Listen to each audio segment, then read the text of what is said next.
Kembali di News Sore, pemirsa, Presiden Joko Widodo resmi mencabut status pandemi COVID-19. Pencabutan didasari konfirmasi harian kasus COVID-19 mendekati nihil. Dan berikut pernyataan Presiden Joko Widodo siang tadi. Saudara-saudara sekalian yang saya hormati, setelah 3 tahun lebih kita berjuang bersama menghadapi pandemi COVID-19. Sejak hari ini, Rabu 21 Juni 2023, pemerintah memutuskan untuk mencabut status pandemi dan kita mulai memasuki masa endemi. Keputusan ini diambil pemerintah dengan mempertimbangkan angka konfirmasi harian kasus COVID-19 mendekati nihil. Hasil survei menunjukkan 99% masyarakat Indonesia sudah memiliki antibodi COVID-19. WHO juga telah mencabut status Public Health Emergency of International Concern. Walaupun demikian, saya meminta masyarakat untuk tetap berhati-hati serta terus menjalankan perilaku hidup sehat dan bersih. Tentunya dengan keputusan ini, pemerintah berharap perekonomian nasional akan bergerak semakin baik dan meningkatkan kualitas kehidupan sosial ekonomi masyarakat. Forum Kerukunan Umat Beragama Kalimantan Timur melakukan studi tentang kehidupan kerukunan dan moderasi beragama di Jawa Tengah. Studi ini dilakukan karena Provinsi Jawa Tengah yang dipimpin Gubernur Ganjar Pranowo menjadi barometer nilai-nilai kerukunan antar agama di Indonesia.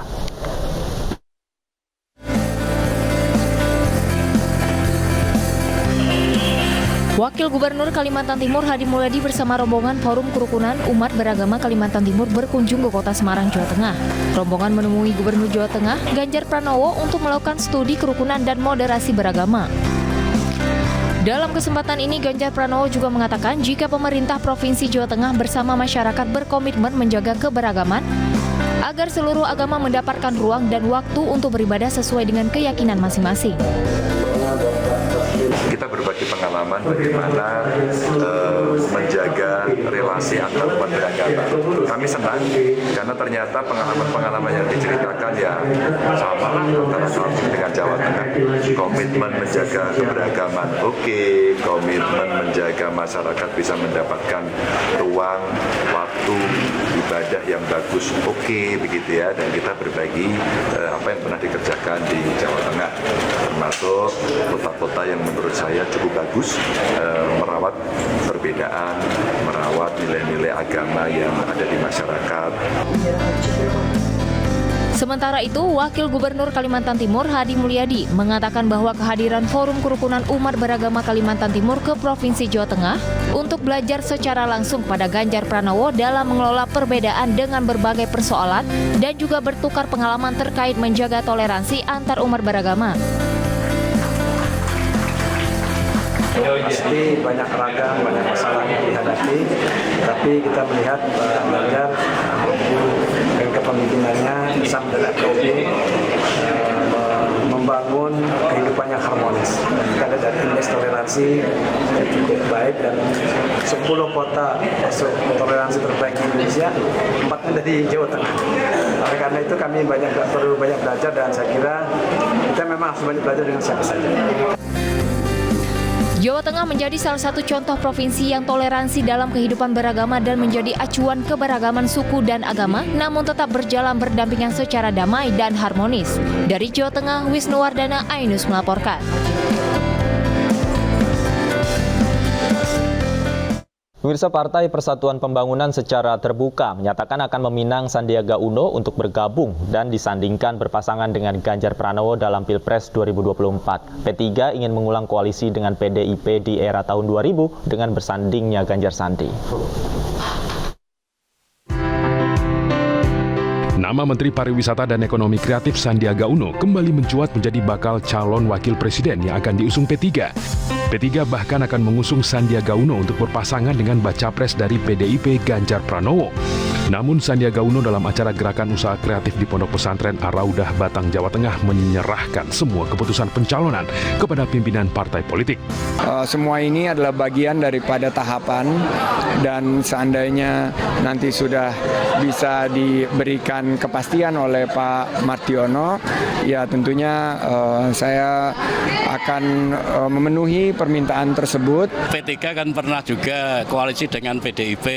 Pada saat itu Pak Amyahas dengan Bu Mega.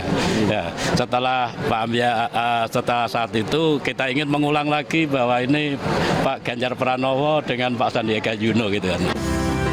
Sementara di Banyumas, Sandiaga Uno memohon doa dan restu dari para santri dan ulama di Pondok Pesantren An-Nur Kedung Banteng. Di pondok pesantren ini, Sandiaga Uno memotivasi para santri untuk memanfaatkan teknologi digital dalam mengembangkan usaha. Tim Liputan iNews melaporkan. Ketua Majelis Tinggi Partai Demokrat Susilo Bambang Yudhoyono bagikan cuitan soal mimpinya bersama Presiden Joko Widodo dan Ketua Umum PDI Perjuangan Megawati Soekarno Putri. Menanggapi mimpi SBY, Ketua DPP PDIP Puan Maharani menyebut terbuka kemungkinan pertemuan antara Megawati dan SBY.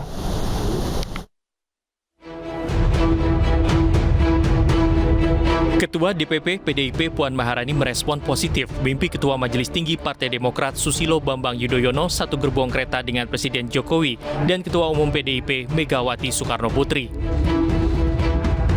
Puan menilai hal itu sebagai pertanda baik sebagai awal mula politik bersama dalam membangun Indonesia.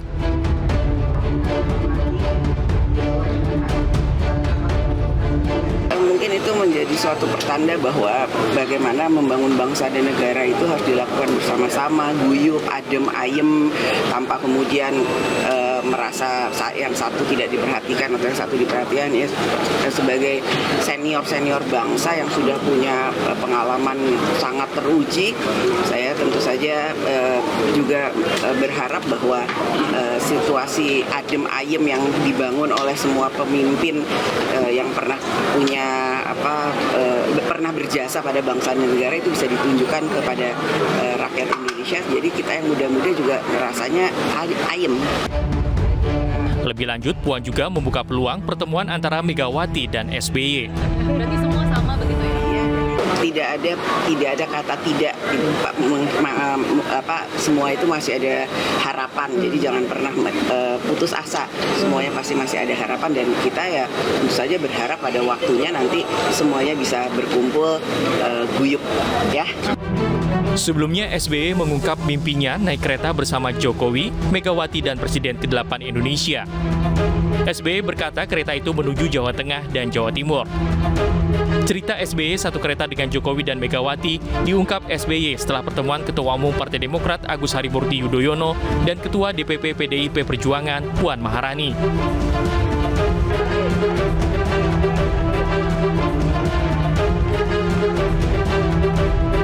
Hubungan antara Presiden ke-5 Republik Indonesia Megawati Soekarno Putri dengan Presiden ke-6 Republik Indonesia Susilo Bambang Yudhoyono mengalami pasang surut selama 20 tahun terakhir.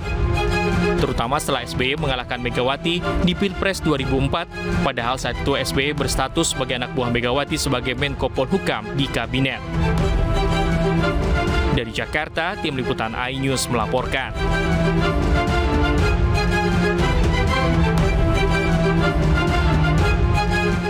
Warga ibu kota menyambut antusias gelaran pameran terbesar yang memiliki beragam aktivitas menarik di Kemayoran, Jakarta. Festival dan pameran seni terbesar itu akan diselenggarakan selama hampir 1 bulan.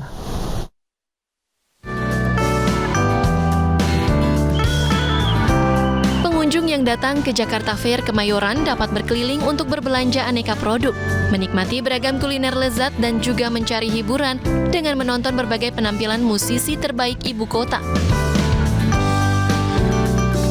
Ada sekitar 2.500 eksibitor dan 1.500 stand turut memeriahkan gelaran ini.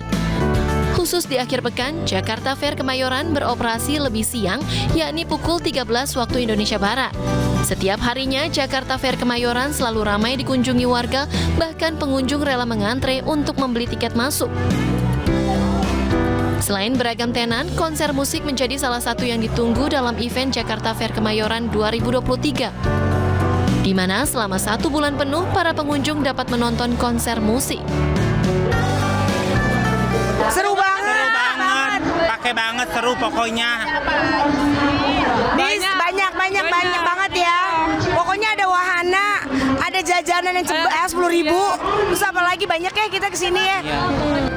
Jakarta Fair Kemayoran yang telah diadakan sejak tanggal 14 Juni ini akan berlangsung hingga 16 Juli mendatang. Dari Jakarta, Jen Cahyani, iNews melaporkan.